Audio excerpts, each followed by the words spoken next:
5 munud i fynd. Iawn, Sef. Yes, Sef. Bydd gan Dudley Newbury 5 diwrnod i baratoi 8 o Ser Cymru ar gyfer noson fawreddog yng ngwesti ysblenydd Tres Gawen. Bwyd o pryd 3 chwrs cywrain i 80 o gynhyrchwyr gwobrwyog Ynys Môn, yn ogystal a flesio cyn enillydd y Great British Menu Aled Williams a phrif gogydd yr enwog Portmeirion Mark Threadgill. Am 5 diwrnod, bydd yr arweinydd Tim Rhys Evans a'r Olympiaid Aled Sean Davies yn cael ei boddi mewn mwd. Naid i fôr yr iwerydd i meinir ffermio Howells a'r ddiddanwraig Tony Carroll.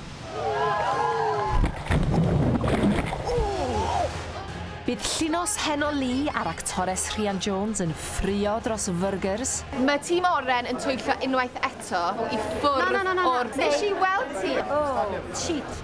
A bydd y cyflwynwyr Morgan Jones a John Hardy yn cael ambell i banic.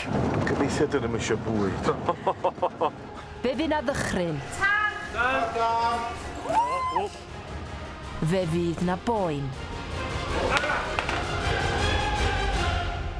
A fydden nhw'n llwyddo? Gwyliwch y cwbl ar Pryd O Ser.